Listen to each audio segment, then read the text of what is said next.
de la mañana de este día de paro nacional de la CGT, al que adhieren también la CTA y de ATE, Central de Trabajadores, los gremios docentes, etcétera, fundamentalmente marcado por la falta de transporte público, salvo los colectivos que sí están funcionando en el área metropolitana y en todo el país, salvo en Santiago del Estero, el único transporte público que funciona en la Argentina. Funcionan también los micros de mediana y larga distancia. De acá en más, con María O'Donnell. un tutorial para tiempos complejos. Me olvidé decir que la temperatura, la máxima hoy es de 24, un día medio inestable, con alguna llovizna hasta media mañana. Ahora tenemos 19 grados, un día húmedo e inestable. Bueno, a nivel mundial uno podría decir que es un día de cierto alivio y respiro, después de varias jornadas silvanadas de mucha inestabilidad financiera, con pérdida de valor de enorme cantidad de empresas en las bolsas del mundo por el temor que despertaron las medidas que anunció Donald Trump, la marcha atrás por parte del presidente de los Estados Unidos, parcial, pero no deja de ser una marcha atrás muy significativa. ¿Qué hizo Donald Trump ayer? Dijo que a China le deja este nivel de aranceles del 104%, lo cual ha puesto patas para arriba algunas empresas norteamericanas, por ejemplo Apple, que fabrica gran parte de los teléfonos iPhone en China.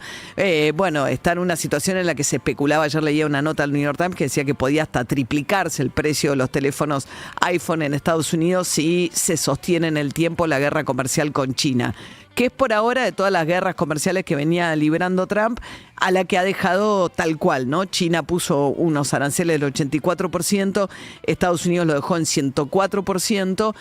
barreras arancelarias para ingresar respectivamente a sus mercados. De todas maneras es mucho más lo que Estados Unidos le compra a China que lo que China le compra a Estados Unidos, pero en ese contexto lo que sí mostró flexibilidad y marcha atrás, con un nivel de improvisación respecto de cómo toman las decisiones y los efectos que todo esto tiene, notable. Lo que hizo ayer fue Trump anunciar que a los países que no le habían puesto medidas recíprocas a los Estados Unidos, deja a todos esos países en el 10% de aranceles. Por ejemplo, la Unión Europea tenía 20, Sudáfrica 30 y pico, etcétera, por esta fórmula bastante ridícula en la cual dividía el tamaño del déficit por la cantidad de las importaciones de bienes, sin contar lo que pasa con los servicios, y eso le daba un nivel de aranceles. Bueno, esa fórmula hacía que algunos países tuviesen el 30, el 40, etcétera. Bueno, si esos países no le pusieron medidas a Estados Unidos, que son un centenar de países, todos van a 10, que es como el piso mínimo. La Argentina ya estaba en 10, con lo cual quedan 10, con una particularidad, que es que Argentina podía beneficiarse, junto con otros países latinoamericanos que estaban en 10 también, del hecho que otros terceros países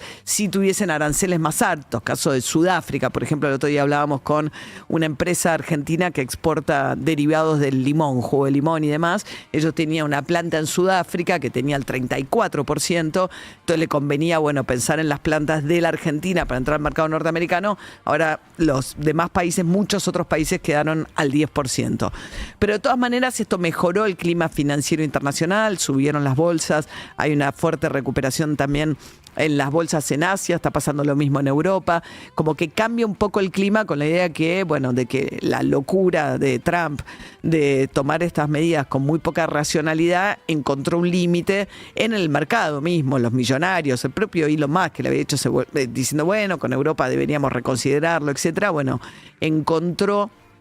alguna racionalidad, o por lo menos por 90 días de todas maneras es esta decisión que toma Donald Trump, da marcha atrás parcialmente, y esto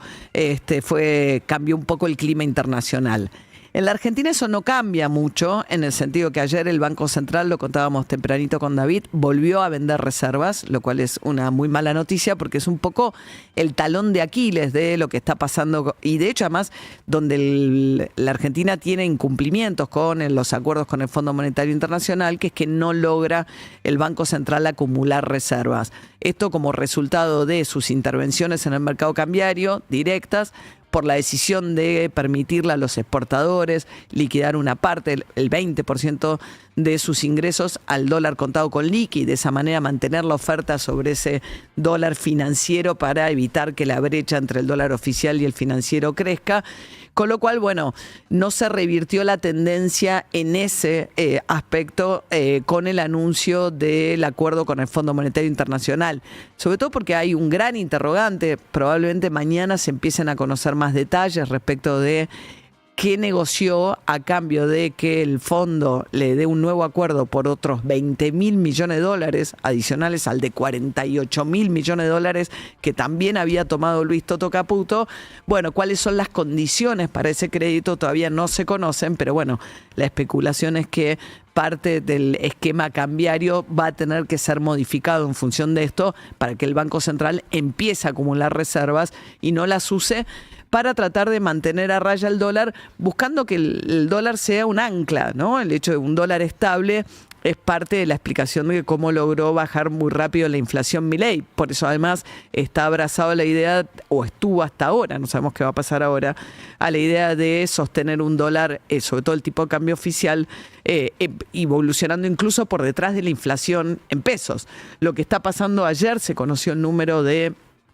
la inflación en la ciudad de Buenos Aires, que dio un 3,2, o sea, una suba para el mes de marzo respecto al número que había dado en febrero. Marzo suele ser un mes estacionalmente caliente para la inflación porque, bueno, en parte es la vuelta a clases. De hecho, en el número de la ciudad de Buenos Aires impactó muy fuerte la suba de la cuota de los colegios privados. En la ciudad de Buenos Aires es el distrito con mayor incidencia de la matrícula del sector privado de la educación. Con lo cual ese número que dio un 14% de suba de la matrícula de colegios privados en la ciudad no tiene tanta incidencia, no pondera tan fuertemente en el promedio que va a dar a conocer el INDEC para el número nacional, que se espera que esté cerca de 3, pero que esté un poco por debajo de este 3,2%. La mala noticia dentro de ese número, que sí va a impactar sobre el número a nivel nacional para el mes de marzo, tiene que ver con alimentos, que subió casi un 5% entre verduras y carnes. En un contexto en el cual, y creo que eso explica un poco el paro del día de hoy, en parte, el gobierno nacional, buscando generar las expectativas de que la inflación que venía del 2 y pico % va hacia tener un 1 adelante. ¿Se acuerdan que la idea de tener un 1 adelante se viene postergando en el tiempo? Bueno, el gobierno viene pisando de una manera, no es que lo haga oficialmente, pero ocurren los hechos, tratando de que las paritarias no tengan ni un 2 ni un 3 adelante, porque bueno, los salarios son un precio de la economía, y lo que buscaba es que las paritarias también generaran hacia adelante la expectativa de que la evolución de la inflación iba a ser decreciente. Como eso no está pasando, algunos sectores de la actividad privada están quedando descalzados de lo que está pasando con la inflación. Y si bien el sector privado registrado, lo veníamos charlando recién con Luis Campos, a fin del año pasado terminó recuperando gran parte del salario que había perdido por el fogonazo inflacionario los primeros meses del gobierno de Milei post-devaluación, bueno, ahora empieza a generarse nuevamente una puja con el sector privado que se expresa un poco en este paro. El sector público está muy planchado, además de los despidos, porque sí, efectivamente, gran parte del superávit fiscal del gobierno se obtiene con el recorte de obra pública, a costa de la jubilación mínima y también de la baja generalizada del salario del sector público, que está muy golpeado y que ha perdido cerca de un 20% en lo que va al gobierno de Milei. Frente al paro de la CGT, la respuesta del gobierno de Milei es apuntar contra, bueno, la dirigencia sindical que conduce este paro, que efectivamente, si uno mira qué pasó del 83 a esta parte, el sector que menos se ha renovado, donde ves las mismas caras, los mismos jefes a cargo de los sindicatos, son efectivamente el sector de los jefes de los grandes sindicatos. ¿Qué propone a cambio el gobierno? Bueno, el gobierno ha venido hasta ahora teniendo como una relación de tira y afloje con estos sindicatos, a los cuales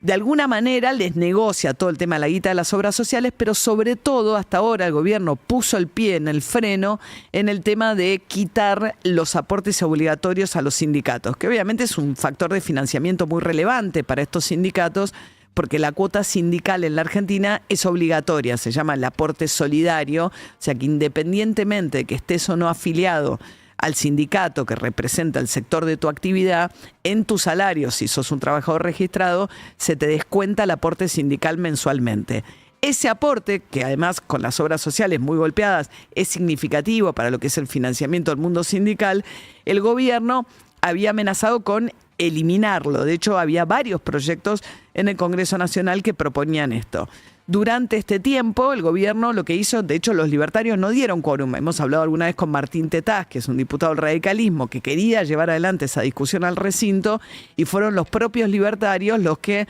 sacaron ese tema de la agenda del Congreso. Ahora, con este paro, que es el tercero que le hace la CGT al gobierno nacional, que es,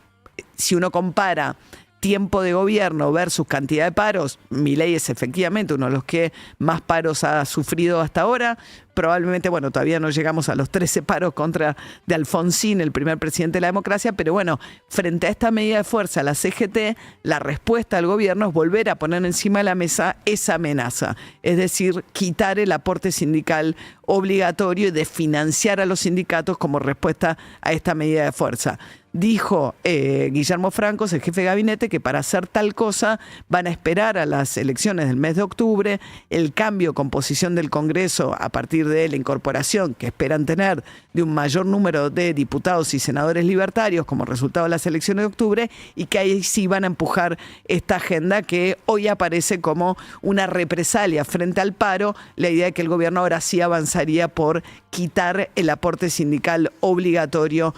a los trabajadores.